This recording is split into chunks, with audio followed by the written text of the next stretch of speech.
I don't think you can get to that point unless you've learned how to get kicked in the gut thousands of times and have to stand up. Obviously, you get to a point where you, as a child, it becomes a passion, right? Or something inside of you says, I want to become a professional cricket player one day. If you are living that and you're living what's most important to you, if your family is most important to you and you are spending as much time with them as possible.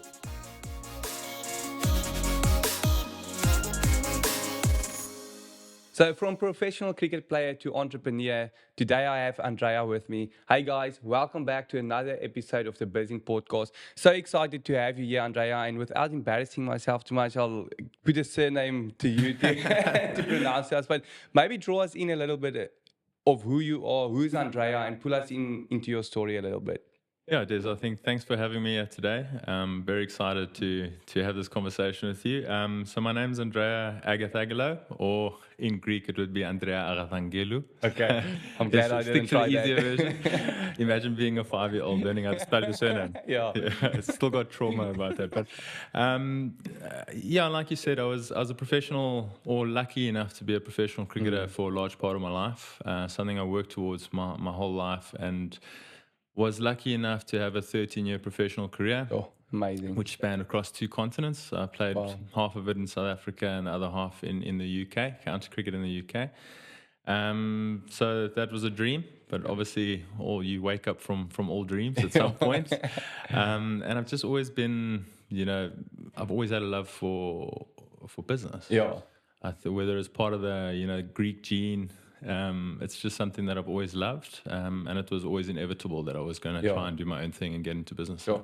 That's amazing, and well done with the career that you've created in terms of that as well. So, I mean, now obviously you get to a point where you, as a child, it becomes a passion, right? Or something inside of you says, I want to become a professional cricket player one day. When did that happen, and what's behind that, right? Was your father also a cricketer? Like, is that in the family bloodline, or is it just a gift that you received? No, like no ball sense, but my dad was a professional sprinter. Wow. So he always loved sport. Qualified for Olympic Games in terms of the 100-meter, 200-meter races. And he's just always had a passion for sport. Wow. So amazing. Growing up, I think the first time we switched on the TV and saw cricket on TV, it was just something that I was interested in. Yeah. And just sport in general in our home was always something that I wanted to do, and something that was very often talked about. And then when I sort of started excelling at it, or played it and started excelling at it, it was not a clear cut sort of picked up a bat and could just play. Yeah. There was a story we'll get into at some point, but it took me a while to get into it. But once I did, I just loved it and never looked back. Sure. That's amazing. And so, I mean, when we get to a point I think that's one of the biggest challenges that professional sports players have is what happens after that. So now you got to a point, you said, I'm going to become an entrepreneur. So what drove that behind that? And was that ever a thought during your cricket career that someday there's going to be a point where I have to do something else? Or did you only focus on it once you decided to retire? I think, great question. I don't think there's ever a day that goes by when you're pursuing professional sport where you're not reminded that this will come to an end. Oh. For me, it was my mom. She was more on the academic side, and she was always worried with good reason. I mean, you're just one injury away or one, bad selection away from that just being a pipe dream. Sure. Oh. And, in a big way, there's no guarantees in professional sport. Like in business, like in life, you can be the best in the world, but, you need the opportunity to align at the right time to be able to take that opportunity. Yeah. And there's a lot of stars that need to fall in place in order for that to happen. So I think, at the end of the day, I think I was just one of the fortunate ones, but I just knew always that it would come to an end. And there's also, you're not playing it 24/7. When you're playing sport, it comes to an end in the afternoon, and then you've got the rest of the day to sit and twiddle your thumbs. So what do you do outside of those hours? And I was just passionate for business. So. And even if I nicked off first ball and I had to sit and watch the game, I'd read a book, and I'd read a business book, and just pique my interest, and it's just always been there. Yeah. So how did being a professional cricket player formed you as a person that you are today?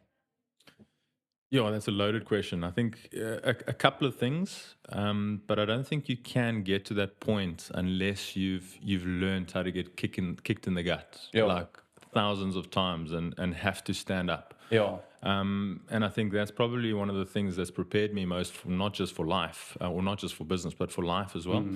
I think in sport you lose a lot, Yeah. and you fail a lot, and you have a lot of bad sessions. It's Yeah. not just a clear cut path. So I think if anything was going to prepare me for dealing with failure, it would have been that. Yeah, So I have sure. to contribute or attribute like a lot of that towards the sport. Yeah, yeah, that's amazing.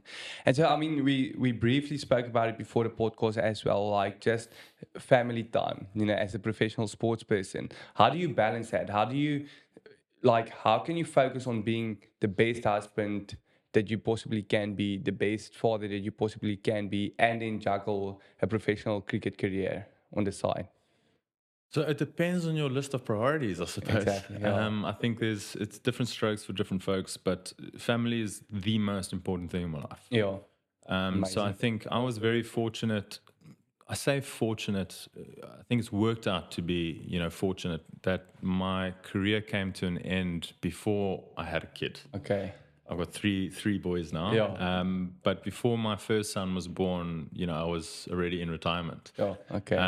So it was a lot easier for me in the sense that I wasn't traveling as much, although I didn't have that stability anymore, and I Yeah. was, thrown into the world, and so I had different pressures and different stress. But for a lot of my teammates and a lot of people that I've, been associated with over my career, it's a real challenge, especially with sports that require you to travel around the world Yeah. and play. And cricket is by no means a sport that you just, you play for an afternoon and then you come back home. You're Exactly. sometimes on tour for 3 or 4 months. Yeah. Often followed by a second tour or a third tour. And Yeah. you could be 8 or 9 months away from home. Sure. So unless your family is traveling with you, it becomes incredibly difficult to try and reach that Yeah. balance. Sure. So really difficult question. I suppose, again, it's just if you look at the modern game, I think a lot of the players have realized how important that is, Yes. and they're actually fighting to have their families travel Yeah. with them. Sure.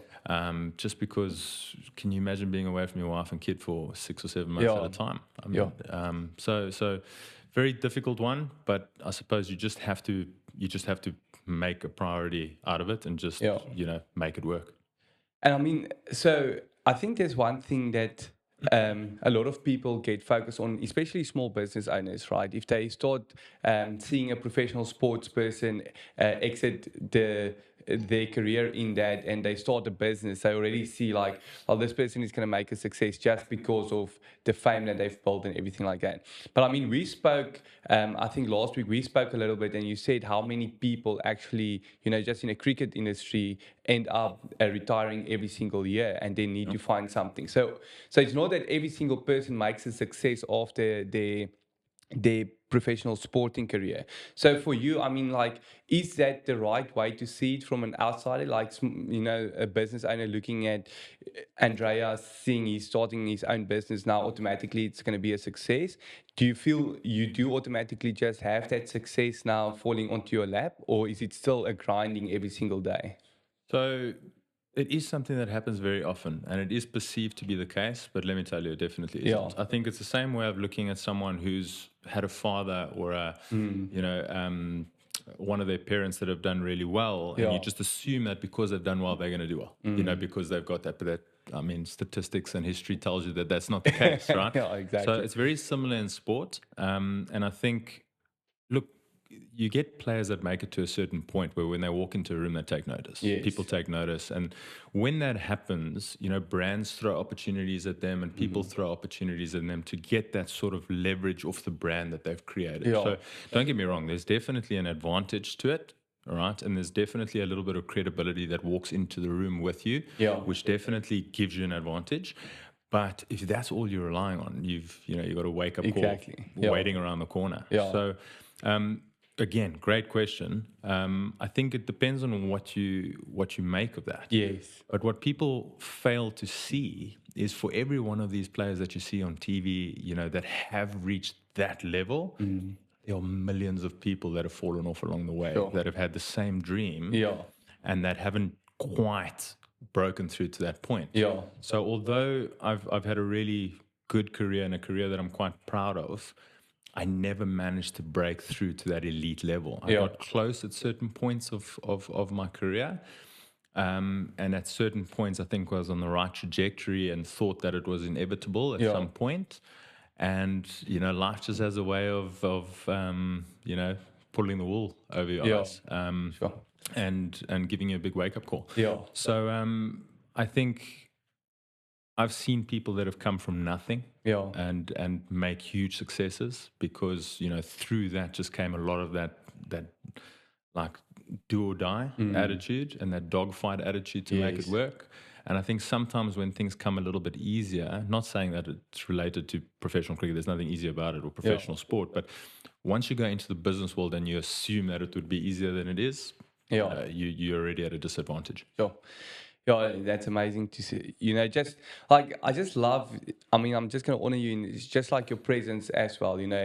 I can feel like the humbleness throughout the conversation, and I think it's amazing just to hear your background. And I mean, there's been a couple of points in life where you needed to say, well, this doesn't work for me. We're gonna touch on it in the next episode where you had to pivot in certain aspects of business as well. So just maybe touch on like 2 or 3 pivotal points in your life that brought you to the point where you are today. I think in terms of pivotal moments, my career came to an end at the drop of a hat. With I thought I had an extension. I was actually in a purple patch, as cricketers call it, or the peak of my career. Yeah. So I didn't see it coming. And just to, what my mom spoke about and her concerns with me growing up, and like we spoke about earlier with general concerns about Yes. going, 2 feet in and all your eggs in one basket, these are the things that happen. Yeah. Luckily for me, it wasn't an injury, but my life just got changed at the drop of a hat. I was let know that my contract wasn't going to be renewed after the contract window had expired. So I didn't even have an opportunity to approach anyone else, which was a really tough pill to swallow.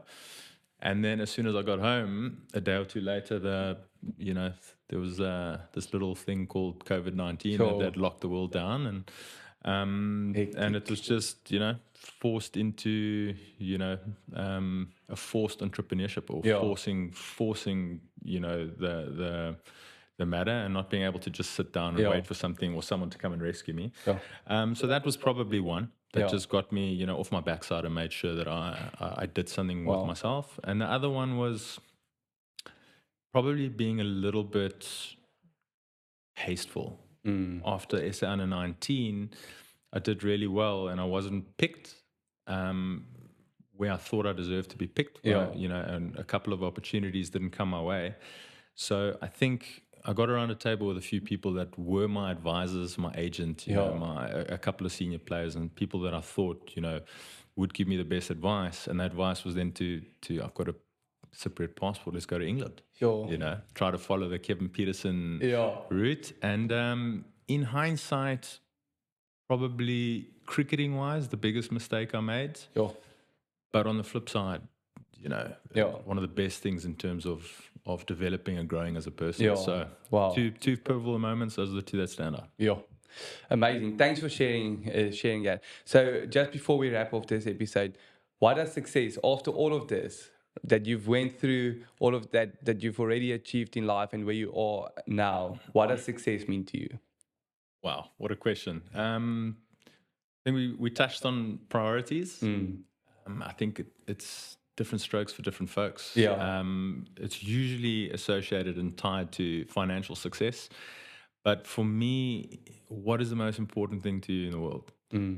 And how high is that on your list of priorities? Yeah. And not just priorities, but of what you're exercising every single day. Yes. And if you are living that and you're living what's most important to you, if your family is most important to you and you are spending as much time with them as possible, quality time, I think that's success. Yes. And obviously, if you're not struggling to put food on the table and you're providing for your family, what more could you ask for? Amazing. Andrea, thank you so much for being here. I look forward to our next episode. Guys, thank you for joining the Bizzin Podcast. Remember to like and follow our social media platforms and go and download the app and start your journey as an entrepreneur today.